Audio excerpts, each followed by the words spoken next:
Alright,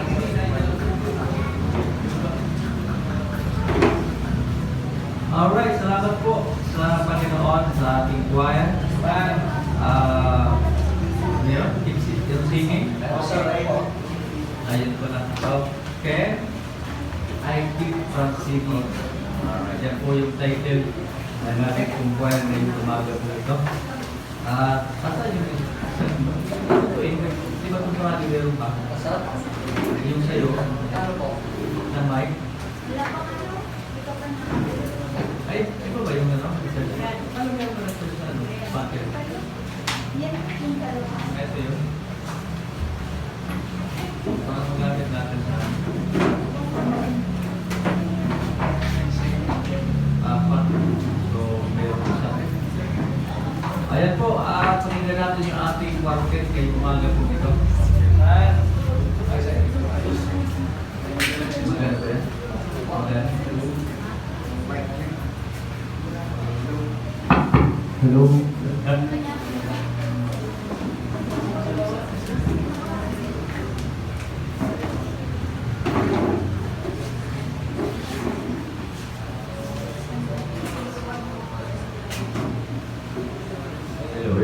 Hello. Isa pa. Ayan yun. Ganda pa naman.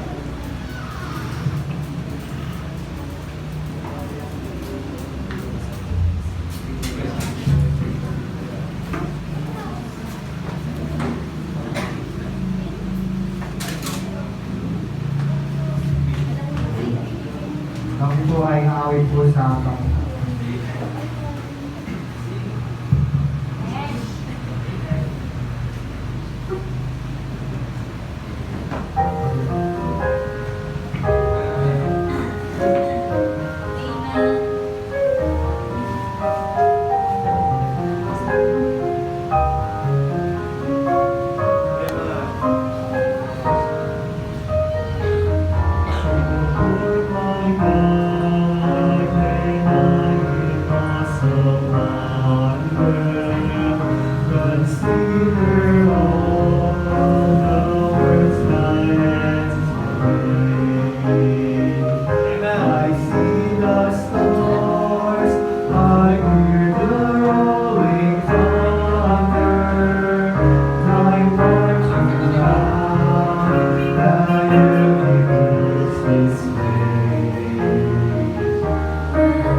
Hello, yun. Kaya po sa ating choir.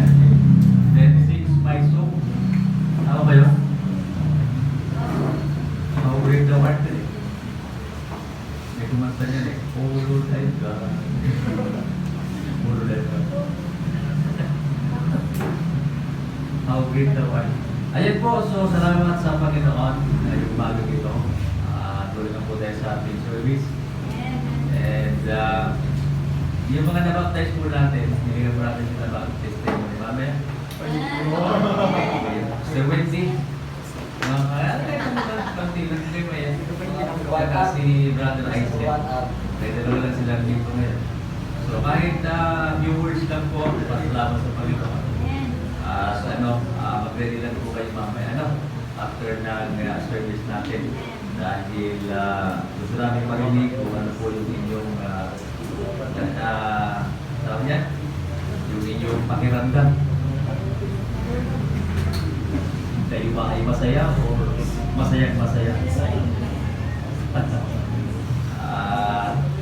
Hindi mo pala kayo na-orient dapat nakagaroon yung inyong ilong. Oo, kaya sa AC nila sila naka-ready. Huwag yung ating para ayon lang kayo doon sa kasi pag pinagtrato mo, makakirapan sa pag-agi. Yung gano'n na, next time. Ulitin na lang, libang text. Oo, mamaya, Sir Wendy, ready lang. Saka si Brother Isaac. Kailan nandito dalawa kaya sila rin marinig. So, pray natin. Gano'n talaga. Mahirap nyo, may sakit yung nanay tapos yung anak pa yun. Mahirap. Kasi ba, hindi pero pag nag-rescue. Mahirap. Alright, so ngayong umaga po ito ay isang verse lamang po yung atin pong babasahin. Dahil ito po ay isang mahalagang mensahe para sa ating lahat. Palagi dito po ano ba? Makakatong ba ako dito? Ayun. Kanina nagdadiyari dito. Kita mo ang puso sa ayan, so John 8:36. Balikan po natin ito, ating paksa, ating verse. Sabi po sa English, if the Son therefore shall make you free, ye shall be free indeed. Kung palayain nga kayo ng anak, kayo magiging tunay na laya. Salamat tayo, Panginoon, salamat po sa iyong pong salita, ay umaga po ito. Tulungan po kami na maunawaan po namin ito. Mananiniwala po kami na silang doon na kami pinalaya mo na sa lahat ng uri ng kasalanan, sa lahat ng kasamaan, Panginoon, sa aming mga buhay. Kaya kayong bagay ito, gapin namin, Panginoon, na ito po ay may apply namin sa aming mga buhay, Panginoon, bilang inyong mga anak. Sumaan po kami, o Holy Spirit, tulungan po kami, na kami, Panginoong Diyos, ay makaunawa ng salitang ito na ito pinagkaroon sa amin. Patawarin po kami, Panginoon, sa amin po mga kasalanan. Ano marami nagawa na hindi po tama sa inyong paningin. Patawad po, Panginoon. At nawa na ilang tulungan po kami na lagi namin, Panginoong sikapin na kayo po ay maging malinis, maging pure, Panginoon, sa inyo po harapan ng ilang Diyos bilang inyong mga anak. Muli, Panginoon, kakatiwala po namin ito in Jesus' name. Amen. Ayan po. So, ang pag-usapan po natin is salitang forgiveness. Salitang pagpapatawad. Forgiveness that frees. Yung pinalaya po tayo. Ang forgiveness po is a sign of real love. Yung wala po ito, ito po ay ano ba yung sign? Ito ay isang sign ng pagpapatawad natin o isang sign ng pag-ibig natin, totoong pag-ibig po na galing sa Panginoon. So, ang ibig sabihin ng forgiveness is, yung definition po nito, to send away or to send from. Sabihin, at tanggalin mo na, papalayain ka na ng Panginoon sa mga bagay na bitterness. And completely cancel the showing mercy. Then, yung atin po tinatawag na yung habag ng Panginoon, pinalaya po tayo sa atin pong mga utang. Diba? Utang natin saan? Utang natin sa yung ating utang na kung saan yung buhay natin ay ito po ay binigay sa atin ng Diyos. Sabi sa Matthew 18:27, then the Lord of that Samaritan servant was moved with compassion and loosed him and forgave him the debt. Yung pagpapatawad ng Panginoon ay pinalaya po siya. Tayong lahat ay pinatawad ng Panginoon sa ating pong mga utang, sa ating mga kasalanan. At ang sabi po dito, yung kahulugan ng forgiveness to dismiss, to release, or remission of sin. Tandaan niyo po, without remission of sin, there is no salvation. Amen. Walang kaligtasan kung wala po yung remission ng Panginoon sa ating mga kasalanan. Sa Old Testament, ito ay kinocover. No? Kaya nga nag-aalay noon sa panahon po ng Lumang Tipan, inaalay po ang isang hayop para yung dugo ng hayop na yan ay iwiwisin doon sa altar, and then yung kasalanan ng tao ay i-cover lang siya, meaning hindi siya totally winawas, kino-cover para hindi makita ng Diyos yung kasalanan na ito. Ang nakikita niya yung dugo ng hayop na nakakover doon sa kasalanan. Ganun pang ginagawa nila noon dati. Kaya hindi natin ginagawa yan ngayon sapagkat mahirap. Pagka nag-over pa tayo ng mga hayop dito, babaho dito mga kapatid. Ano? Sipin mo sinuwork nila si Brother R.P. No? Magkakatay ka doon ng mga tumpa. Diba? Kaya na hindi na ginagawa ngayon dahil tayo ay pinalaya na ni Cristo sa gano'n. Pero ang Israel, ginagawa pa rin nila to observe yung ganyang pupuri na tinatawag na seremonya. Dahil sa kanila wala pa po tagapagligtas, hindi pa po dumating yung tagapagligtas po na si Cristo sa kanila, sa ngayon. Kaya nga, nung dumating po ang Panginoon Yesus, hindi siya pinawaniwalaan na siya tagapagligtas sapagkat siya ay sinilang sa usapan. Sabi nga, he came to his own, and his own received him not. Kaya ang kaligtasan ay natunta po sa atin ngayon bilang mga pinalaya ng Panginoon. Kinover yung kasalanan naman. At ngayon po, ay wipe out na. Ano? And sabi niya, put away. Sabi nga sa Romans 4:7, saying, blessed are they who inquires are forgiven and whose sins are, sabi niya, covered. Tinanggalan ng Panginoon, your iniquities will I remember no more. Sabi ng Panginoon, lahat ng ating kasalanan ay pinatawad ng Diyos. At kung si Kristo po ay namatay doon sa Kalbaryo, ay hindi po kinover yung ating kasalanan, kundi yung dugo na tumigis mula po doon sa katawan ng Panginoon. Ito po ang naglinis sa ating mga kasalanan. Cleanse our sins. Yung dugo ng Panginoon, na precious blood na tumigis sa kanyang dugo. Tandaan niyo po, ang dugo ng Panginoon ay walang kasalanan. Yun po ay tinatawag na precious blood. Sapagat sa Old Testament, ang kinukuhan mga offering sa Panginoon ay yung tinatawag na walang spot na mga tupa. Pipili sila ng the best na tupa, which is, ito yung symbolize, ito yung larawan ng Panginoon, na pagdating ng New Testament, siya yung tinatawag na tupa sa Old Testament na walang tinatawag na spot. Ang Panginoon Yesu Cristo ay wala, spotless po siya. Yung katawan, ang tawag dyan ay holy thing. Ibig sabihin, yung katawan ng Panginoon na ginamit ay wala pong kasalanan yun. Dahil si Maria, ginamit lang po ng Holy Spirit para siya po ay ipagbuntis, pero hindi pa siya dumaan tinatawag na sexual intercourse. Diyo. Kaya nga, si Mary, nung siya po ay sinila, siya po ay nadalaga pa din. Nakita niyo? Yung milagro ng Panginoon, ang tawag yan is yung tinatawag na anong tawag yan? Yung parang, hindi yung miracle, kundi mystery. Pag mystery, hindi mo kayang i-explain. Kaya nga Trinity mystery. Di ba? Mahirap i-explain yan. Mababaliw tayo. Ganun din po yung pagkasilang sa ating Panginoon. Wala pong dugo ni Mary at walang dugo yung tinatawag ni anong tawag yan? Ni Mary at ni Joseph. Wala. Pure talaga yun na walang kasalanan. Tayo, yung mga dugo natin talaga, yung madudumihan. Dahil itong dugo na ito ay isang dugo ng may kasalanan. No? Kaya walang taong pwedeng maging offering para tayo iligtas. Dahil tayo pareho ay mga makasalanan sa harapan ng Panginoon. Paging yung dugo ng Kristo ang maglinis po sa atin. Sabi po dito sa Isaiah 43:25, blot out, remember no more. Diba? Tinatanggal yung kasalanan, inaalis. Pag sinabing blot out, wala na. Malinis na tayo sa harapan ng Panginoon. Ganon tayo pinatawad ng Diyos. Kaya yung pagpapatawad na yan, dapat tandaan natin na meron din tayo sa ating mga puso. The search of forgiveness, sabi sa Bible, love. John 3:16. For God so, di ba? Loved the world. That helped that He gave His only begotten Son, that whosoever believe to Him should not perish but have everlasting life.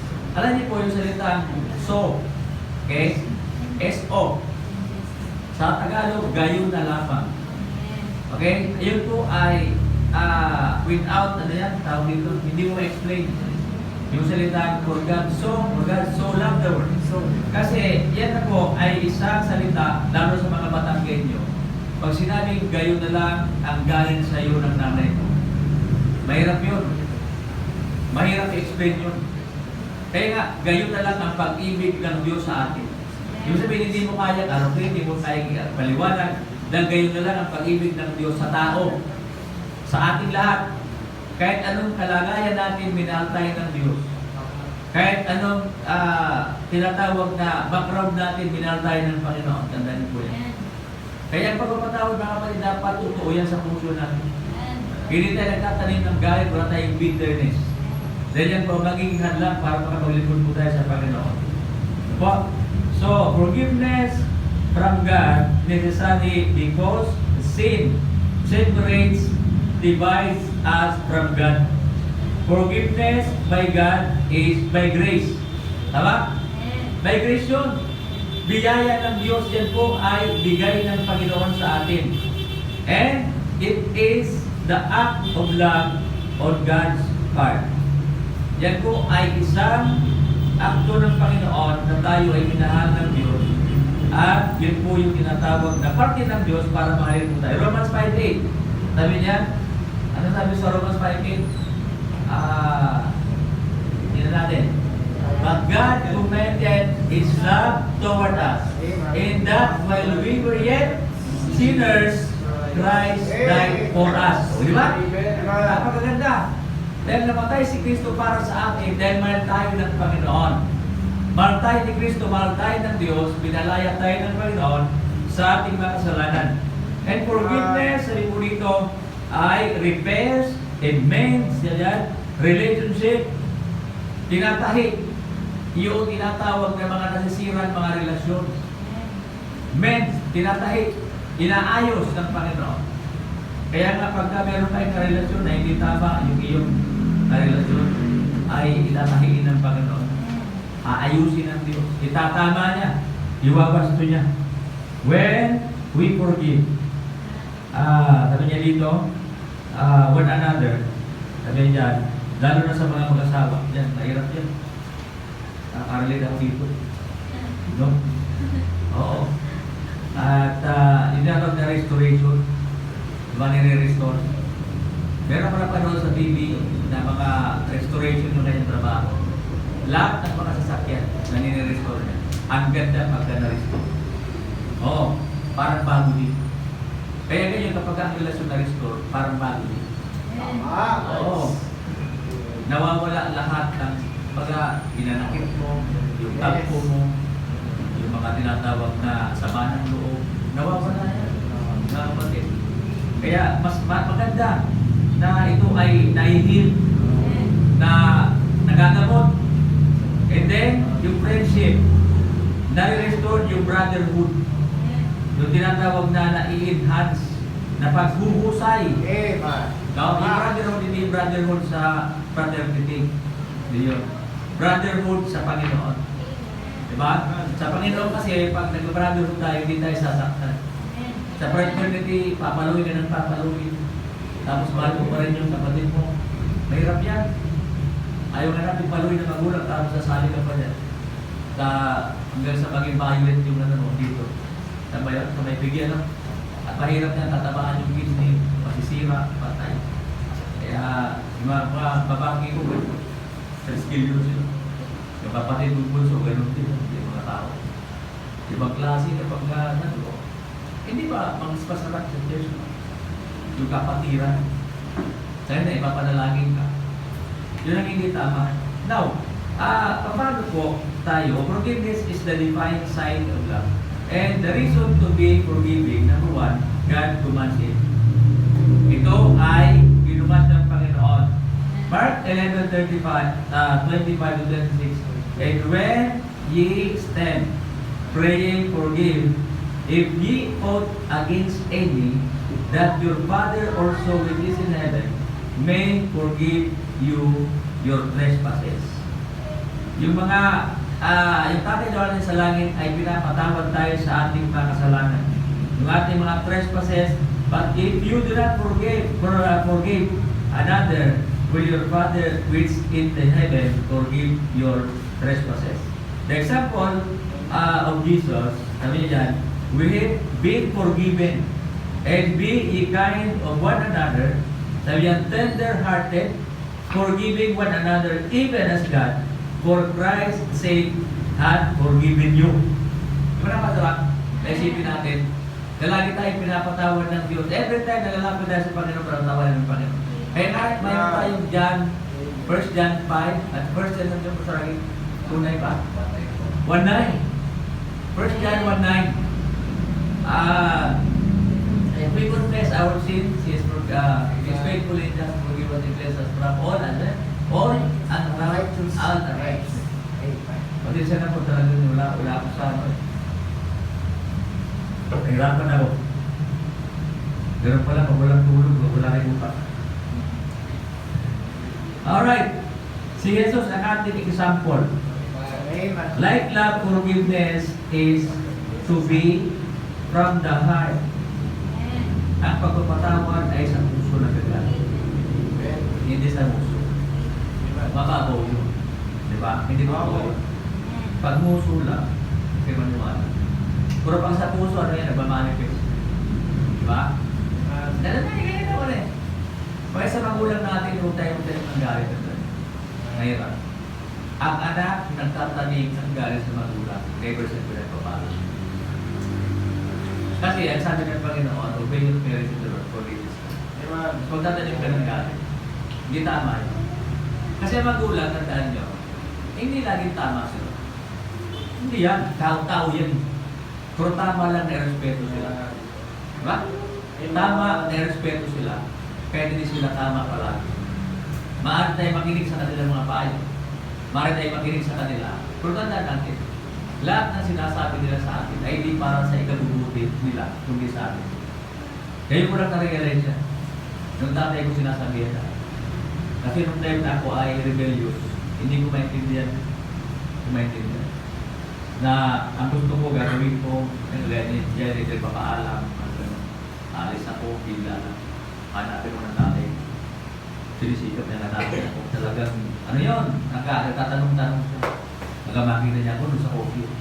Sila ako ng balon ko. Hindi sa Philippines, sa Kingsville, Masinag, Tropical, dala-dala akong gano'n ng balon. Pwede mo nagtitima ako naglalako. Dala ako sa ano.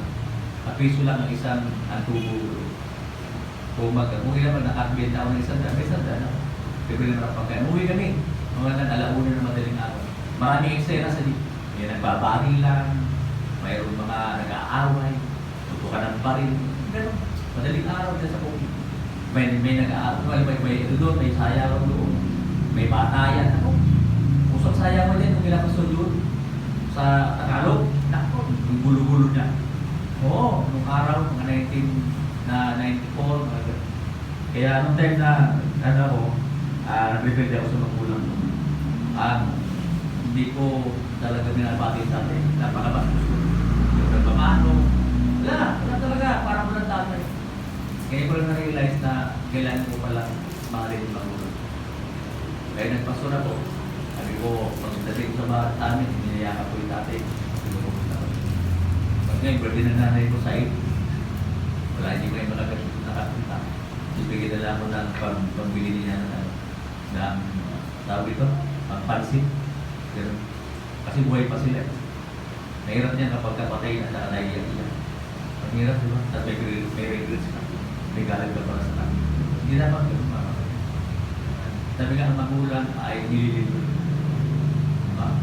Hindi inaakit. Ang magulang ay pinamahal. Hindi siya sinasaktan.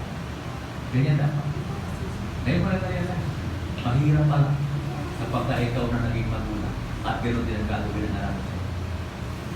Oo yan. Oo.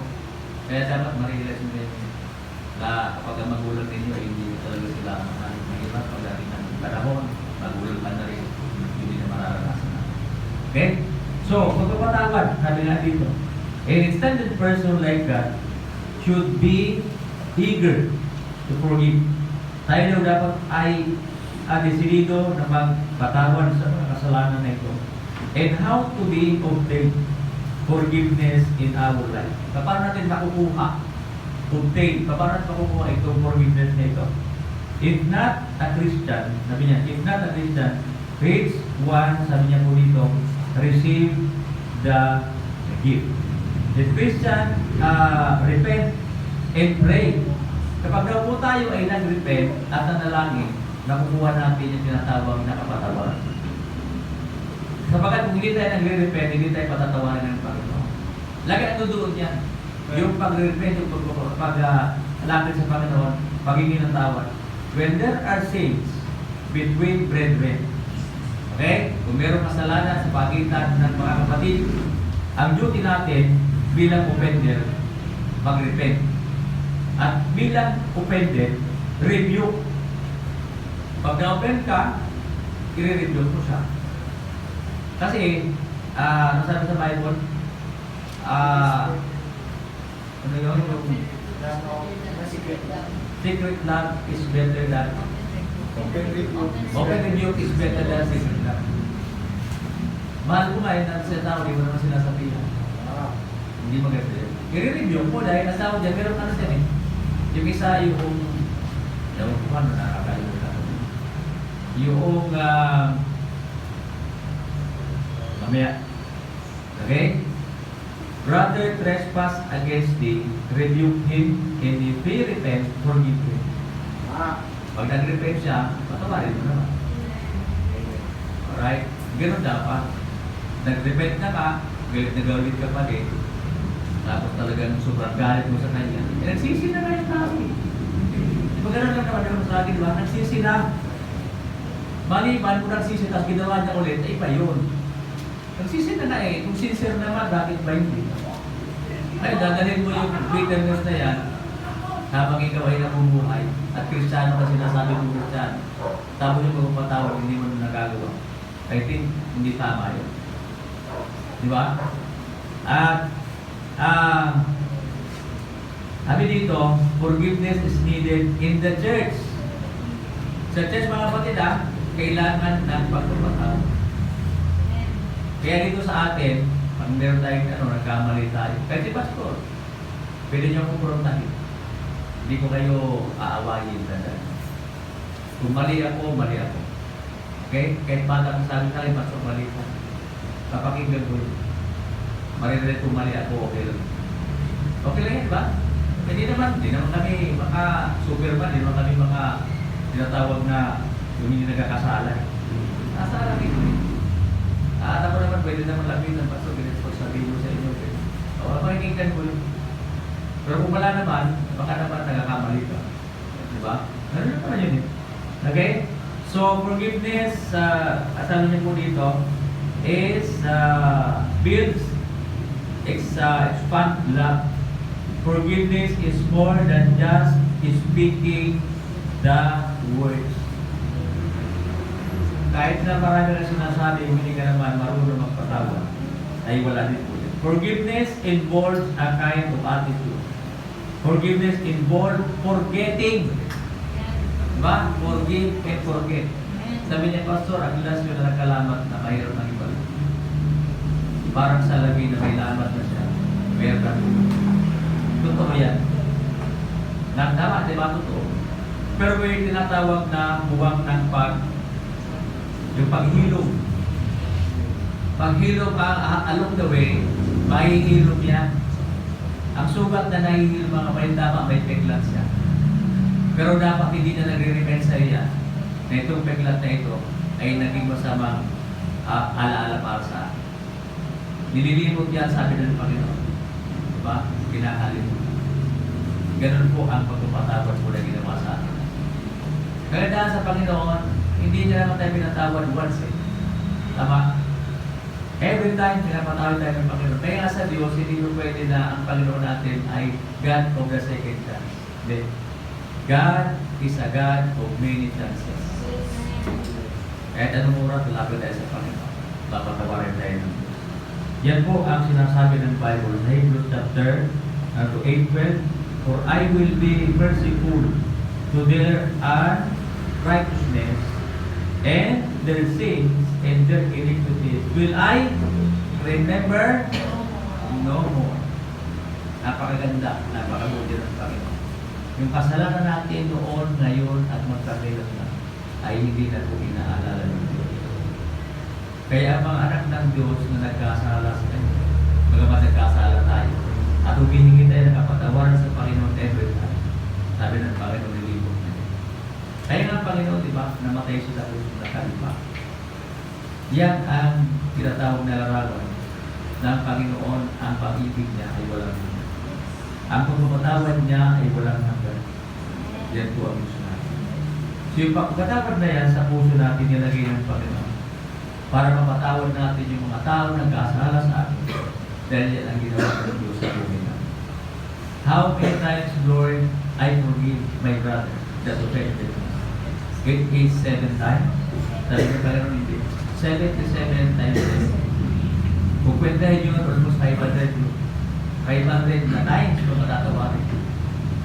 Pero ang ibig sabihin niya, mapatawad ay walang hanggan. Kaya, salamat sa Diyos dahil nilagyan tayo ng Panginoon ng pag-ibig sa puso natin na maaari tayo magpatawad at kung meron ng tayong nabagay na dapat i-review ay i-review. Amen po?